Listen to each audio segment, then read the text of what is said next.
Yes, so my presentation is all about my life here in NTUST. When I get in here in NTUST, I start to become a foreign teacher, specifically EMI. So this is not about only UCI, but more of a holistic take on my being an EMI teacher here in NTUST.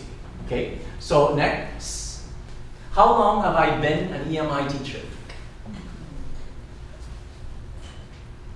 5, 4, 3, 2, 1.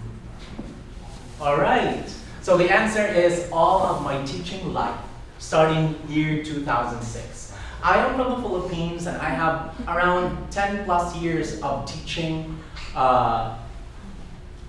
And basically in the Philippines, our medium of instruction is all English from kindergarten to graduate school. Okay. So when I'm not studying, I am teaching, so that's my life. Let's see who is gonna get a chocolate. Next. Hi, who's hi? Oh, thank you, hi.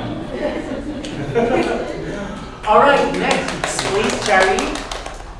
This is the next question. Some of my students equate EMI to active learning. Is that true or false? That's based on my experience. And the answer is true. Yes. Some of my students equate active learning. Thank you, And this, so allow me to give my take on this. Next, please. This is a slide. My EMI students initially assume that because the course is English taught, it's active learning. You can have active learning in Chinese, right? So, however, it is important that we educate our students that active learning is a method, and EMI is language. So the language is the blood of the course, while active learning, the method, is the heart of the course. And the reason why we're encouraging students to participate, to do in active learning group discussions, like interact in Moodle, and more time to learn on their own, is because there's more time to use the language. And if you have more time to use the language, more opportunity for you to learn.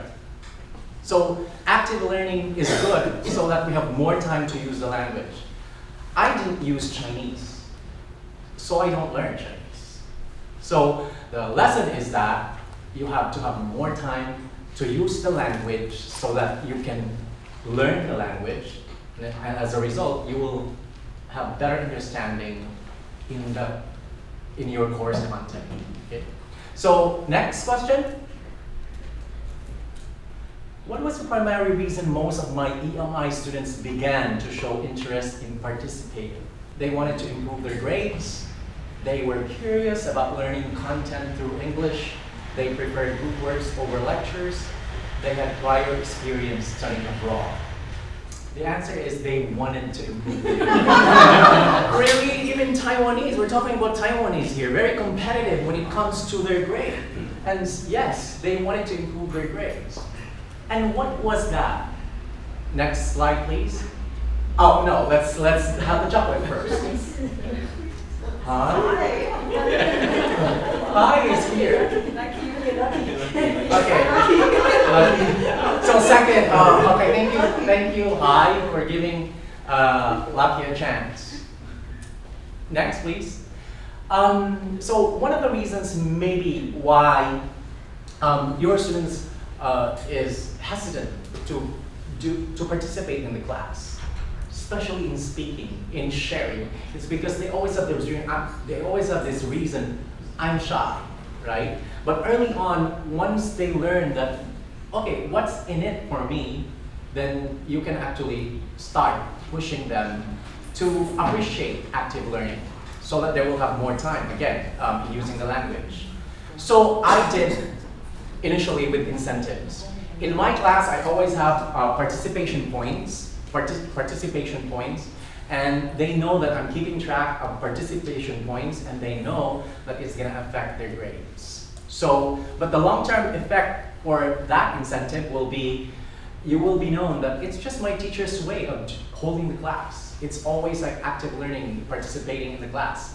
And then engagement also, we know that it's lasting. There will always good memories when you do engagement in the class. And then the feeling of being heard. So I don't even have to encourage them in the long run because they just want more time to be heard. And what happened is that I have more time to listen.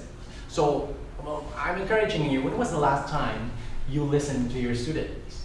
Like really listen to them and then learn from them. So fear of making mistakes in speaking English was one of the main reasons most of my students were initially silent. This is the last. Yeah, just engage me for a little bit, for 1 minute. And is this true or false? Okay, that's true, right? Okay, next. So that's okay. That's okay. So we just have, this is one thing that I learned in UCI. There's such thing called world Englishes. That means American English is not the only English we have to impose in the class. It's not even necessary. So they have to learn that their Taiwanese English is valid, okay? And it's good that they have Taiwanese English because it makes the class diverse. So English in a classroom should be diverse. It comes with different accents, different structures, or different expressions because we vary across different countries, regions, and social, cultural backgrounds. So that's it. Thank you very much.